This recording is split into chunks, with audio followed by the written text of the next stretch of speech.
Hey guys, welcome to part 2 of Respiratory 3260 lab videos. This is specifically for patient assessment. In this video, we are going to go over bronchiolitis and respiratory assessment scoring and how they pertain to the pediatric patient. With that, you will find most importantly with bronchiolitis and certain issues with newborns and pediatric patients that suctioning is a literal lifesaver. So we are going to go over nasopharyngeal, oropharyngeal, and BBG suction and meconium aspirators. So you guys have these score sheets, and I will be perfectly honest, I do not have these memorized. Very few people actually do. But essentially what you need to know is the higher the score, the worse off. With respiratory assessment scoring and bronchiolitis scoring, it's to give us an objective number for sometimes symptomatic and not so objective patient situations. So a few things we're going to assess are if they are a year or less or older than a year, their respiratory rate. One thing I will say, with adults, we normally do maybe count their respirations for 15 seconds, times it by 4, or do it for 30 seconds and times it by 2. If I have a really sick pediatric patient that is just looking real sick with RSV, for example, bronchiolitis situations, I will count for the whole minute because sometimes in that minute they'll be very tachypnic and they'll do some panting breathing. And other times they might have a little pause. So I feel like best practice for a child you are a little bit worried about potential respiratory failure, I would count those respirations for the full minute because it's not a consistent rhythmic respiratory rate. They have variable rhythm. So you'll assess their respiratory rate, and then over here is the score. So you just follow it along. Wheezing. So most of the time, the wheezing that occurs in bronchiolitis is not exactly bronchoconstriction. It's due to excessive secretions in the airways, which is causing narrowing, which is leading to the whistling. If you do have a child that has been previously diagnosed with asthma or reactive airway disease, then it is very possible that they are having a bronchospasm situation. The latest move is to move towards suctioning and support over administering bronchodilators. But they're still given. You'll still see it. Sometimes you'll get the kid that is just like, oh, thank you, I needed that. Others that don't. And then retraction location. So you'll want to actually look at the bare chest of your pediatric patient, take a look, make sure they're doing assessment, watch for belly breathing, different retractions, anything that might be going on there. So you'll find where they're at and then you'll score. And then down along the bottom, they'll give you the score whether they're in normal, they're in mild, moderate, or severe distress from bronchiolitis. The respiratory assessment score is very similar. This could be for maybe they haven't been diagnosed with bronchiolitis, but they are still dealing with a respiratory virus that they have contracted.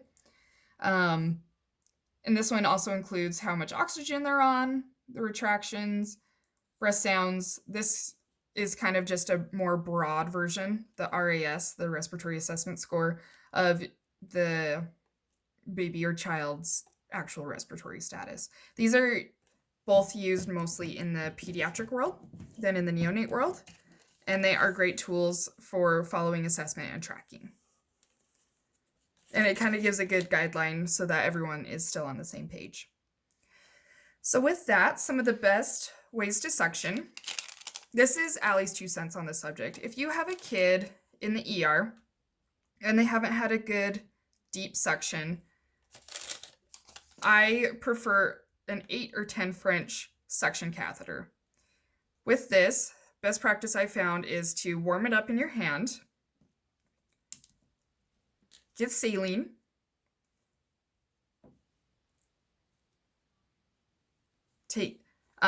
swaddle the baby or the kid because otherwise you're going to get tiny little scratch marks on your arms, speaking from experience. And always make sure you wear a mask. This is to protect yourself. Again, speaking from experience, I was sick the first 2 years as a respiratory therapist. So please, please, please wear a mask while suctioning any type of viral infectious patient. So I normally wouldn't if it's a freshly birthed baby, depending on the situation, except COVID, our COVID world right now. But an RSV kid or any kid dealing with any type of symptomatic virus, please wear a mask. So I would instill some saline. So saline is used to help with the expectoration of secretions and movement.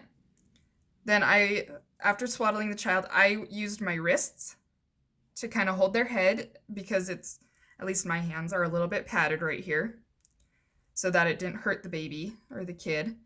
I would hold my suction catheter in my dominant hand. I'm right-handed. And then I would hold my suction attached to my suction, set between 60 to 100.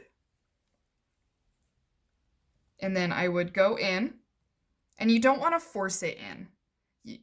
So a few tricks I have found when I am doing nasopharyngeal suctioning is I'll go in, and with adults, you typically want to go straight back. But with babies, if I go up and medial, it's easier for me to drop into that airway with less resistance.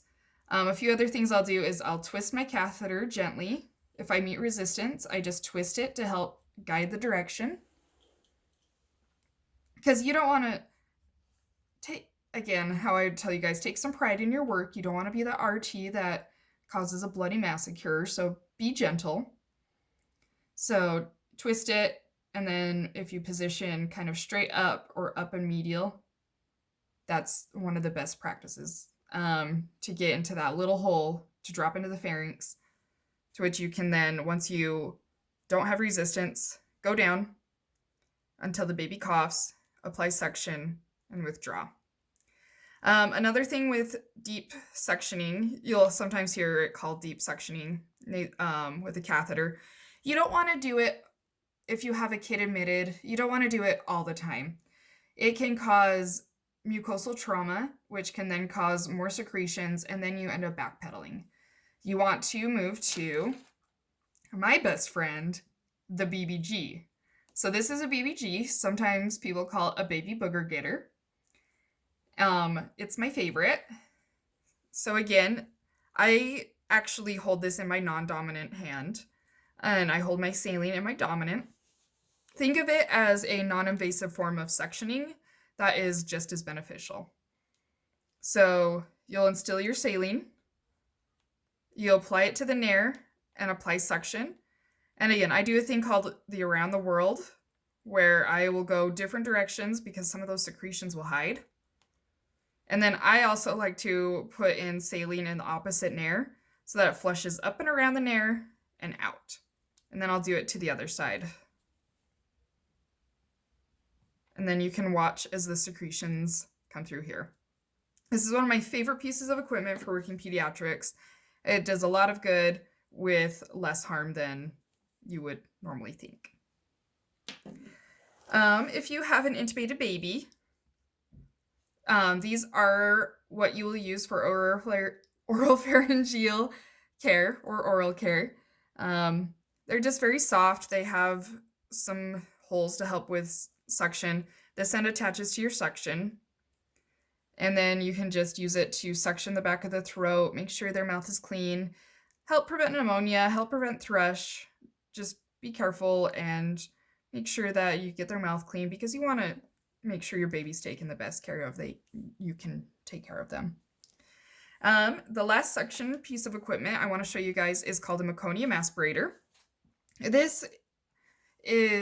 It was used a lot, but it's becoming less and less common to use it. And what it does is, if you have a baby with super, super thick meconium that you can't really suction out or anything, you may have to intubate. This is old NRP guidelines is they would do it frequently. Now the guidelines have changed. This end attaches to your suction. This end attaches to your endotracheal tube. And then you would apply suction to get that meconium out of the lungs. And then you would withdraw. the endotracheal tube. So that is what a meconium aspirator looks like and what it does, for you guys to know all of your safety equipment. Always make sure to assess and listen to your breath sounds before and after. Make sure that you are improving, that make sure